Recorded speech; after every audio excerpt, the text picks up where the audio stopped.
नमस्कार विद्यार्थी मित्रांनो, ज्ञानज्योती एज्युकेशन पुणेमध्ये आपलं सहर्ष स्वागत आहे आणि मी शुभम आज आपल्या समोर द हिंदू न्यूजपेपरचा अनालिसिस करत आहे. तर आज आपण काय केलेलं आहे की जास्त फार मोठं लांबलचक डिस्कशन न करता फक्त 2 ते 3 महत्त्वाचे मुद्दे उचललेले आहेत, जे की एक्झाम रिलेटेड आहेत, एक्झाम ओरिएंटेड आहेत आणि ज्याच्यातून आपल्याला रॉक सॉलिड प्रिपरेशन करून न्यूजपेपरच्या मदतीने आपण पुढे कसं जाऊ शकतो हे आजच्या सेशनमध्ये आपण बघणार आहोत. तर सगळ्यात पहिल्यांदा मुद्दा आज जो आहे तो बघा, what will Nepal's landmark general election decides. Okay, आता नेपाळमध्ये काय झालेलं आहे, इलेक्शन्स इथं लागलेले आहेत आणि त्या अनुषंगाने तिथं 2 पद्धतीच्या इलेक्शन सिस्टम आहेत, ज्या की आता सध्या काय झालेल्या आहेत तिथं चर्चेत आलेल्या आहेत. सो पहिली सिस्टम आहे FPTP सिस्टम आणि दुसरी आहे PR सिस्टम. अशा 2 सिस्टम्स तिथं काय झालेल्या आहेत चर्चेमध्ये आलेले आहेत. मी डिटेल्ड आर्टिकलमध्ये न जाता त्याच्यामधून जो क्रक्स आहे किंवा जे बुलेट पॉइंट्स किंवा पिवोट जे आपल्या एक्झाम पॉइंट ऑफ व्ह्यूनी महत्वाचे आहेत तर ते डिस्कशनसाठी घेतलेले आहेत. तर आता ऍक्च्युली आजच्या या आर्टिकलवरून आपण काय करणार आहोत, 2 सिस्टम मधला डिफरन्स जाणून घेण्याचा प्रयत्न करणार आहोत. तर बघा, हा जो तुमच्या पुढे स्क्रीनशॉट आहे हा मी घेतलेला आहे इंडियन कॉन्स्टिट्यूशन ॲट वर्क म्हणून नावाची इयत्ता 11वी NCERTची जे पुस्तक आहे त्यातला चॅप्टर नंबर 3 याच्यामध्ये FPTP आणि PR सिस्टम याच्यातला जो डिफरन्स आहे हा परफेक्टली समजून सांगितलेला आहे. तर सगळ्यात पहिल्यांदा बघूया, चला comparison of FPTP and PR system. So पहिल्यांदा आपण इथं काय करूया, FPTP सिस्टम म्हणजे काय याचे ॲब्रिव्हिएशन म्हणजेच फुल फॉर्म हा काय आहे हे बघण्याचा इथं प्रयत्न करूया. सो याचा अर्थ होतो first past post system. First past post system असं याला म्हटलं जातं. आणि दुसरा जो इथं अर्थ दिलेला आहे तुमच्या पुढं याचं नाव आहे PR. आता PR या शब्दाचा अर्थ काय असतो, तर तो असतो प्रपोर्शनल रिप्रेझेंटेशन. बघा तुमच्या समोर मी इथं काय करतोय, स्पेलिंग लिहितोय प्रपोर्शनल रिप्रेझेंटेशन. आता या 2 सिस्टम बद्दल आपल्याला जाणून घेणं का महत्वाचं आहे, तर बघा ज्यावेळेस पण तुम्ही एक्झामिनेशनसाठी प्रिपेअर करता त्यावेळेस पॉलिटिकल सिस्टम हा तुमच्या मेन्सचा मुद्दा आहे ऍक्च्युली मध्ये. आणि comparison of the Indian constitutions with that of other countries म्हणजे जे भारतीय संविधान आहे त्याचं कंपॅरिझन तुम्हाला दुसऱ्या देशांशी काय करायचं आहे तिथं करायचं आहे आणि या बेसिसवर तुम्हाला तुमचं प्रिपरेशनचं एक्सटेंड न्यायचं आहे. मग त्याच्या आधी तुमचं बेसिक्स माहीत असणं फार गरजेचं आहे, म्हणून मी इथे हे कंपॅरिझन करतोय. तर FPTP याचा फुल फॉर्म आहे फर्स्ट पास्ट पोस्ट सिस्टम असं म्हटलेलं आहे. लक्षात आलंय? तर एक लक्षात ठेवा की आता याच्यामध्ये the country is divided into small geographical unit so called as constituencies or district. तर बघा आता इथं मी काय करतोय, तुमच्या पुढं आपल्या भारताचा नकाशा काढतोय आणि त्या नकाशाद्वारे सांगायला जातोय की जी कंट्री आहे ही काय केलेली असते, तिथं स्मॉल कॉन्स्टिट्युएन्सीज मध्ये काय केलेली असते, विभागलेली असते.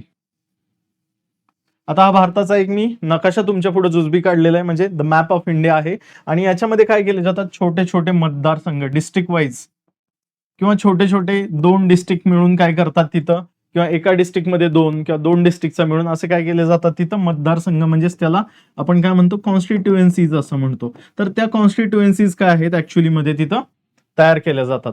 मग पूर्ण देश कॉन्स्टिट्युएन्सी असू शकतो का या सिस्टम मध्ये, तर नाही. एक लक्षात ठेवा, FPTP सिस्टम मध्ये first past the post system मध्ये तुम्हाला लक्षात ठेवायचंय की स्मॉल कॉन्स्टिट्युएन्सीज असतात. म्हणजे भारतामध्ये साधारण जर आता बघितलं तर 543 कॉन्स्टिट्युएन्सीज आहेत मेंबर ऑफ पार्लिमेंट लोकसभासाठी.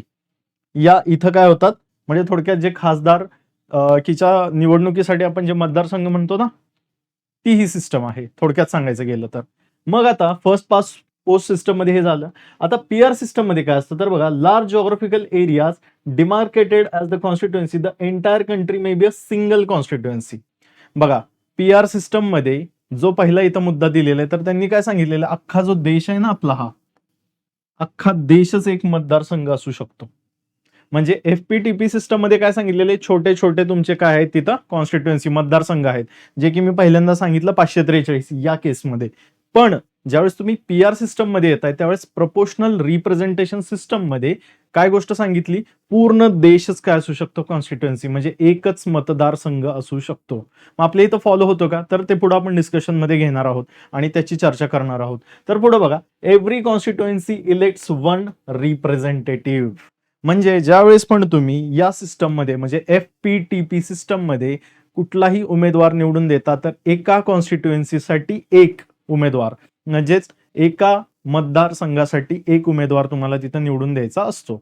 पण इन केस याच्यामध्ये तसं नाही, more than one representative may be elected from one constituency, है ना. म्हणजेच याचा अर्थ काय, ज्यावेळेस तुम्ही पीआर सिस्टम मध्ये जाताय तर एका कॉन्स्टिट्युएन्सी म्हणजे एका मतदारसंघामधून एकापेक्षा जास्त तुम्ही काय करू शकता, तिथं मतदार निवडून देऊ शकता. ही गोष्ट तुम्हाला तिथं काय असायला पाहिजे, माहीत असायला पाहिजे. आणि या गोष्टीवरून तुम्ही दुसरा डिफरन्स कळून तुम्हाला जाईल. पुढं voter votes for the candidate. आता बघा इथं काय सांगितलेलं आहे की एफपीटीपी सिस्टम मध्ये ज्यावेळेस मतदान होतं तर ते कोणासाठी होतं, कॅन्डिडेट म्हणजे उमेदवारासाठी मतदान तिथं केलं जातं, है ना. पण पीआर सिस्टम मध्ये काय सांगितलेलं आहे, voter votes for the party.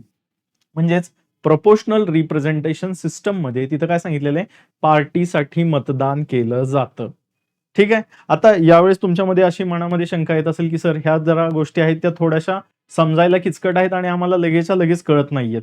तर याला तुम्हाला 1 ते 2 वेळा रिवाइज करावं लागेल. आणि बऱ्यापैकी काय झालेलं आहे की आपल्या प्रचलित मतदान पद्धतीने म्हणजे जे मतदानाची जी आपल्या इथं पद्धत आहे त्या पद्धतीमध्ये जर बघितलं तर ही सिस्टम आपल्याकडे नाहीये ऍक्च्युली. आपण एफपीटीपी सिस्टमनी करतो. म्हणजेच काय करतो की मतदान जे आहे ते उमेदवारासाठी करतो ना पार्टीसाठी. त्यामुळे कदाचित आपल्या याच्याशी संबंध नसेल, पण तरी सुद्धा या गोष्टींची आपल्याला काय पाहिजे, माहिती असायला हवी.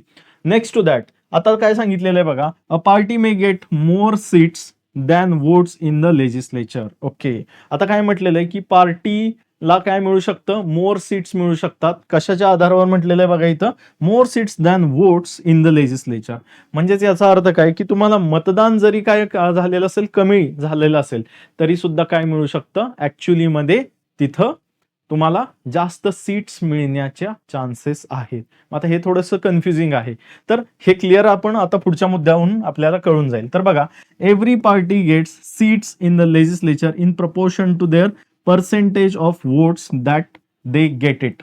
म्हणजेच याचा अर्थ काय, तर पीआर सिस्टम मध्ये याचा अर्थ लक्षात असा ठेवा की जेवढं पर्सेंटेज तिथं मतदान होईल तेवढ्याच प्रपोर्शन मध्ये काय होणार आहे, तुम्हाला तिथं तेवढे उमेदवार निवडून दिले जाणार आहेत. म्हणजे समजा 100% जर असं म्हटलेलं आहे आणि 50%च्या वर तिथं जर समजा तुम्हाला तिथं मतदान गेलेलं आहे, तर एवढं लक्षात ठेवायचं की तिथं तुम्हाला तेवढ्याच प्रपोर्शनच्या हिशोबाने म्हणजे तेवढ्याच रिलेटिव्हली पद्धतीने म्हणजे प्रपोर्शन म्हटलेलं आहे तेवढ्याच समप्रमाणात तिथं काय मिळणार आहे, तुम्हाला मतदान किंवा उमेदवारांना काय मिळणार आहेत, जागा मिळणार आहेत. कुठल्या सिस्टम मध्ये, पीआर सिस्टम मध्ये म्हटलेलं आहे. जर कन्फ्युजन होत असेल, डोक्यात शिरत नसेल, डायरेक्टली एक गोष्ट लक्षात ठेवायची काय की मत जरी कमी पडलं पीआर सिस्टम मध्ये, सॉरी एफपीटीपी सिस्टम मध्ये, first past the post system मध्ये, जरी तुम्हाला मतदानाचा टक्का कमी मिळालेला असेल, उमेदवाराला मतदानाचे पर्सेंटेज जे असतं ना, टक्केवारी ती जरी कमी मिळालेली असेल तरी सुद्धा जास्तीत जास्त तिथं रिप्रेझेंटेटिव्ह निवडले जाऊ शकतात. डायरेक्टली लक्षात गोष्ट ठेवा. पण इथं तसं नाहीये. इथं काय लक्षात ठेवायचंय की जेवढं मला पर्सेंटेज काय वोटिंग झालेलं आहे, जेवढं मला मतदानाचे टक्के पडलेले तेवढ्याच प्रमाणात मला काय आहे, तिथं सीट्स मिळणार आहेत. लक्षात आलं? साधा डिफरन्स आहे, लक्षात ठेवायचा. पुढं, candidates who wins the election may not gate 50% plus 1 votes, है ना.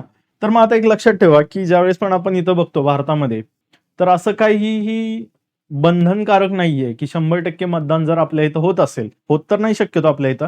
तुम्ही बघत असाल की इलेक्शन्स ज्यावेळेस होतात आणि इलेक्शन कमिशन ऑफ इंडियाचा रिपोर्ट होतो की 70%, 75%, 68%च मतदान झालेलं आहे. म्हणजे जेवढे पण तिथं लोक असतील त्यातले फक्त 68च लोक 100पैकी काय झालेले आहेत, तिथं निवडणुकीला आपलं मतदान देण्यासाठी किंवा आपला हक्क बजावण्यासाठी आलेले आहेत.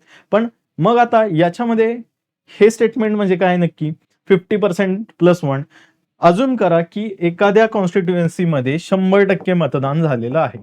आता जिंकून येण्यासाठी एफपीटीपी सिस्टम मध्ये काय असतं की तुम्हाला जास्तीत जास्त मतं मिळणं आवश्यक आहे.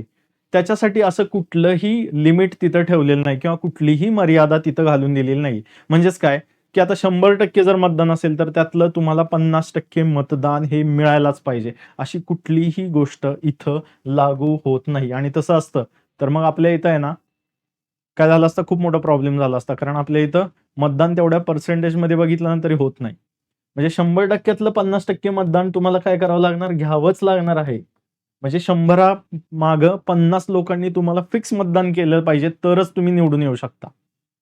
अशी गोष्ट आहे का? नाही. मग इथं काय आपल्या इथलं प्रचलित पद्धत काय आहे की जेवढे उमेदवार निवडून आलेले आहेत, समजा 2 उमेदवार निवडून आलेले आहेत आणि 2 उमेदवारांपैकी समजा या व्यक्तीला 30 मतदान केलं लोकांनी आणि याला 29 केलं, तर जिंकून कोण आला? पहिला. का? एक मतदान जास्त पडलेलं आहे. म्हणजेच याचा अर्थ काय की त्यानं बाकीच्यांच्या तुलनेमध्ये जास्त मत काय घेतलेली आहेत, लोकांच्याकडून सिक्युअर केलेली आहेत किंवा त्यांनी मिळवलेली आहेत. म्हणून मग काय झालेलं आहे, त्याचा इथं विजय झालेला आहे. हे आपल्याला इथं काय होईल, बघायला मिळेल. म्हणजेच याचा अर्थ इथं डोक्यात एवढंच ठेवायचं की 50%ची रिक्वायरमेंट लागत नाही. इतरांपेक्षा मला जास्त काय पाहिजे, तिथं मतं मिळाली पाहिजे. हा क्रायटेरिया कुठला आहे? FPTP system, first pass the post system म्हणून असं याला म्हणतो. पण तसं PR सिस्टम मध्ये ऍक्च्युली नाहीये. PR सिस्टम मध्ये तुम्हाला 50% मतदान मिळवणं हे बंधनकारक आहे. म्हणजे जेवढं तुम्हाला मतदान झालेलं आहे त्यातलं 50% मतदान जर मिळालं नाही तर तुम्ही तिथं काय होता? अपात्र ठरता. ही अट आपल्याला इथं लागू होते. म्हणजे सरासरी जर बघितलं आपण तर 3 ते 4 मुद्दे जे आहेत हे आपण इथं व्यवस्थितपणे जर अभ्यासले आणि परत एकदा रिवाइज केलं तर आपल्याला सिस्टम काय आहे हे कळून जाते इथं. आता ऍक्च्युली याच्यामध्ये जर बघायचं गेलं तर आजपर्यंत UPSCने असा विशेष असा प्रश्न विचारलेला नाही. But it might be possible की जर फ्युचरमध्ये काही याचा उपयोग करून आपल्याला प्रश्न सोडवता आला तर ही माहिती आपल्याकडे असायला हवी. कारण काय होतं की UPSC मध्ये डायरेक्टली प्रश्न सोडवता येत नाहीत. तुमच्याकडे जे नॉलेज आहे, प्रिव्हियस इयर क्वेश्चन पेपरचं अंडरस्टँडिंग आहे, त्या बेसिसवर तुम्ही काय करू शकता, ऍक्च्युली मध्ये तिथं क्वेश्चन्स सोडवू शकता. ठीक आहे. आता याचे एक्झाम्पल्स बघा. UK आणि इंडिया म्हणजे FPTP सिस्टम मध्ये जे लोक इथं काय करतायत ऍक्च्युली मध्ये ज्या कंट्रीज किंवा जे देश या पद्धतीनुसार चालत आहेत त्यांचं एक्झाम्पल आहे UK आणि इंडिया असं सांगितलेलं आहे. UK आणि इंडिया. आणि तसंच जर इकडे गेलं तर कुठलं आहे? नेदरलँड्स आहे, इस्रायल आहे, है ना. मग प्रश्न हा उपस्थित होतो इथं की आपण PR सिस्टम वापरतो का? प्रोपोर्शनल रिप्रेझेंटेशन म्हणून नावाची जी सिस्टम आपल्या इथं दिलेली आहे ती वापरतो का? तर डेफिनेटली येस आपण वापरतो. पण ती सिस्टम आपण राज्यसभेमध्ये वापरतो, ज्याला लिस्ट सिस्टम असं सुद्धा म्हणतात PR सिस्टमला. पण जनरली ज्यावेळेस आपण लोकसभेला इलेक्शन घेतो ते ह्याच पद्धतीने घेतो, FPTP पद्धतीने. FPTP या सिस्टमनेच तिथं काय केले जातात, कंडक्ट केले जातात. ही गोष्ट आपल्याला तिथं माहित पाहिजे. सो अशा पद्धतीने हे आर्टिकल होतं. ऍक्च्युली याचा रेलेव्हन्स कुठून लागला? न्यूजपेपर मधून लागला. NCERT ला जोडलं, म्हणजे तुमच्या क्रमिक पाठ्यपुस्तक जे आहेत त्यांना मी तिथं जोडलेलं आहे आणि ही गोष्ट इथं क्लिअर करण्याचा प्रयत्न केलेला आहे. आता याच्या पुढं आपल्याला जायचं आहे. पुढं आज बघा तुम्ही म्हणजे सगळ्यात मोठा जो इश्यू चर्चेला आहे तो कुठला आहे की इराणवर झालेला हल्ला. म्हणजे इराणवर जो अमेरिकेने केलेले जे मिसाईल अटॅक आहेत आणि तिथलं रेजिम चेंज करण्याचा म्हणजे सरकार उलथवून लावण्याचा जो प्रयत्न केलेला आहे ना, ती गोष्ट फार चर्चेत आहे. पण ज्यावेळेस तुम्ही या गोष्टी पॉलिटिकली बघत असतात तर एक्झॅक्टली एक्झामच्या साठी करायचं काय हे तुम्हाला कळलं पाहिजे. बऱ्याच लोकांना माहित आहे की काय करायचं आहे, है ना. आणि काय होतात की मग लोकांना इथं बऱ्याच अजून असा पण एक वर्ग आहे की तुम्हाला तिथं क्लॅरिटी नाहीये काही जणांना.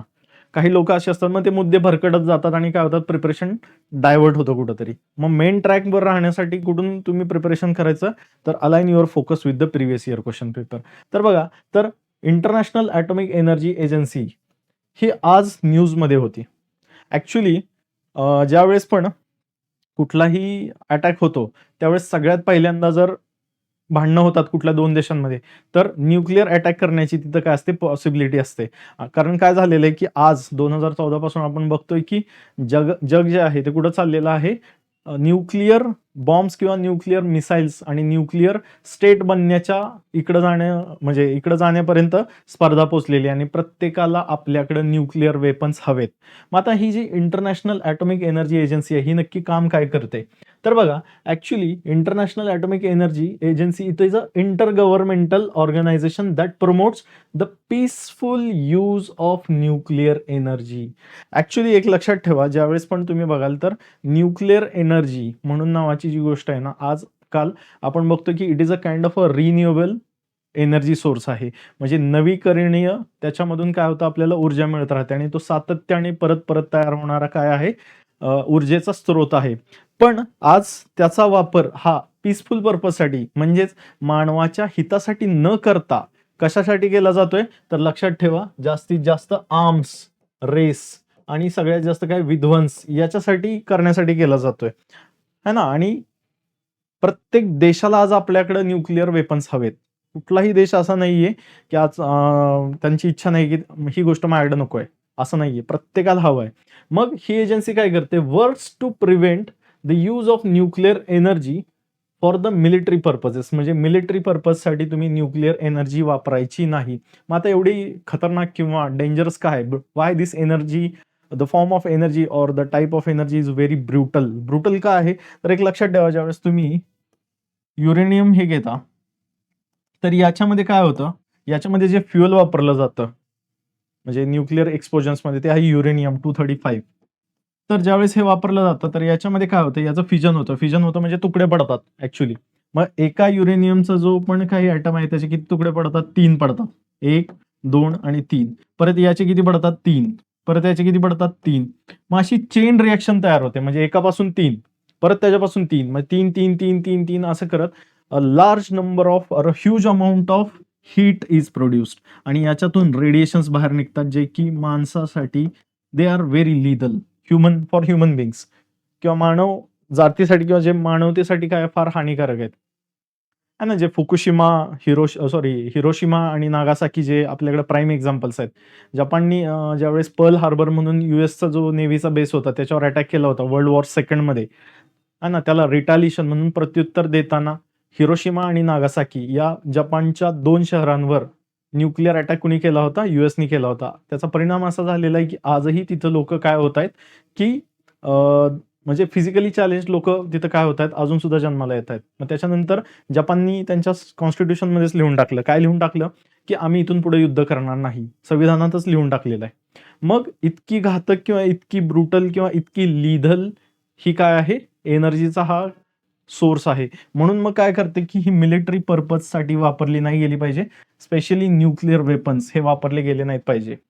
याच्यावर मॉनिटरिंग, याच्यावर लक्ष ठेवण्याचं, याच्यावर वॉच डॉग है ना, हे करण्याचं काम ही संस्था करते. एस्टॅब्लिशमेंट इयर 1957 एवढं महत्वाचं नाहीये, पण काम महत्वाचं आहे की मिलिटरी पर्पजसाठी याचा यूज झाला नाही पाहिजे. ही इंटरनॅशनल ॲटॉमिक एनर्जी काय आहे, एनर्जी एजन्सी ही चर्चेमध्ये याच्यासाठी आहे आणि त्याचं काम महत्वाचं आहे. आता functions as autonomous organisation within United Nations system. Okay, युएनचीच एक एजन्सी आहे. युनायटेड नेशन्सनीच याला काय केलेलं आहे, पाठिंबा आहे. याचा पाठिंबा म्हणण्यापेक्षा युएनचीच एजन्सी आहे, संयुक्त राष्ट्र परिषद जी आहे आपल्या इथं है ना, ज्याचा उद्देश हा होता की सस्टेनेबल डेव्हलपमेंट, पीस, प्रोग्रेस, ह्युमॅनिटीची डेव्हलपमेंट, मॅनकाइंडच्या वेलफेअरसाठी काम करणे, म्हणजे मानवतेच्या कल्याणासाठी काम करणे, ही ज्या या बॉडीची काम आहेत याच्यासाठी ही काम करते आणि त्याचीच ही काय आहे, त्याचाच हा एक भाग आहे.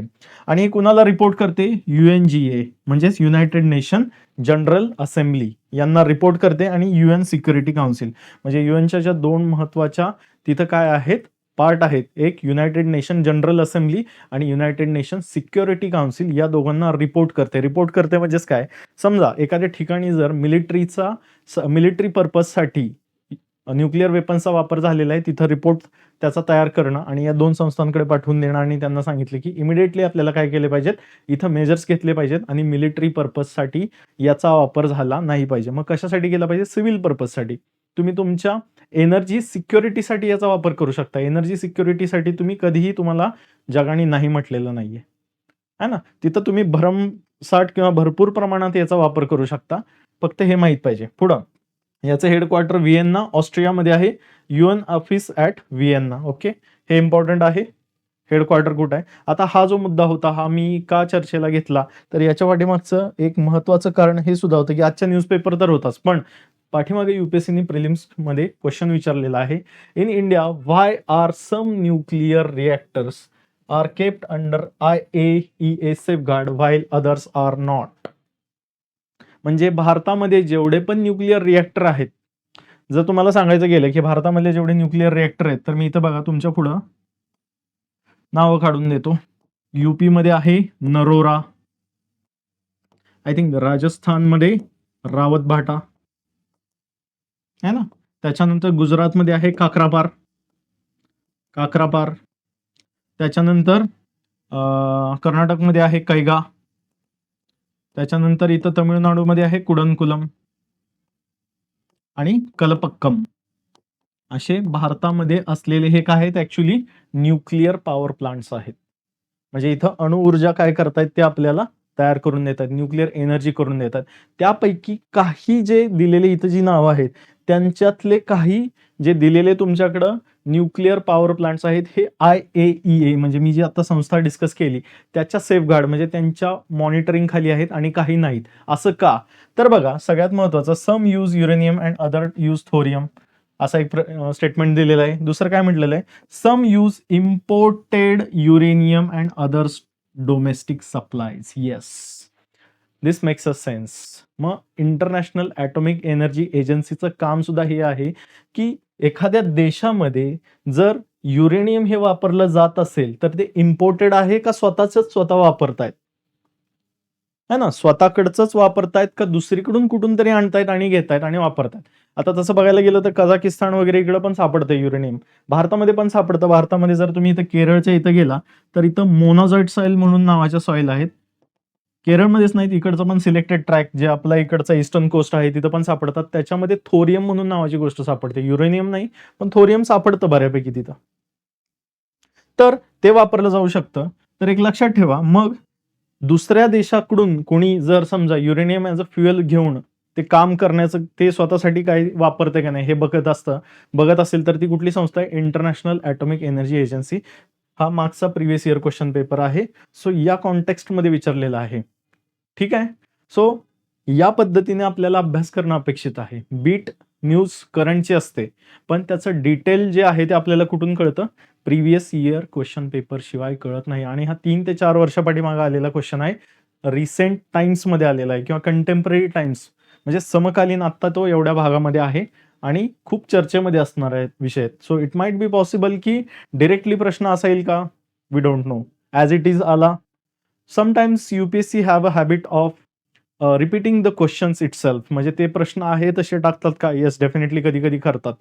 नाही आला, इट्स ओके. त्याच्या अनुषंगाने काही ना काहीतरी आपल्याला करता येईल आणि प्रश्न सोडवता येईल. या पद्धतीने आपली इथं तयारी हवी. ठीक आहे. तर नेक्स्ट आता मी इथं बघा तुमच्या पुढं प्रॅक्टिससाठी एक क्वेश्चन टाकलेला आहे बघा. The terms Natanz, Fordow and Isfahan, है ना, Isfahan recently seen in the news refers to what. ठीक आहे. आता जे आर्टिकल मी याच्यातून काढलं होतं आणि त्याच्यातून एक प्रश्न तुमच्यासाठी तयार केलेला आहे. प्रश्नाचं उत्तर मी इथं डिस्कस करत नाहीये. आय एम एक्सपेक्टिंग की तुम्ही कमेंटमध्ये याचं उत्तर मला द्यावं. ए उत्तर आहे, बी आहे, सी आहे, डी आहे का. तर प्रश्न मी तुमच्या पुढे परत एकदा सांगतो की नाटान्स, त्याच्यानंतर काय सांगितलं, फॉर्दो आणि Isfahan recently seen in the news. बघा सेम क्वेश्चन डिझाईन केलेला आहे, UPSC जसं विचारते है ना, अशा पद्धतीने प्रश्न विचारलेले आहेत की recently seen in the news हे काय आहे नक्की म्हणून. तर याचं उत्तर तुम्हाला द्यायचं आहे आणि सगळे ऑप्शन बघा काय आहेत, इराणशीच रिलेटेड आहेत.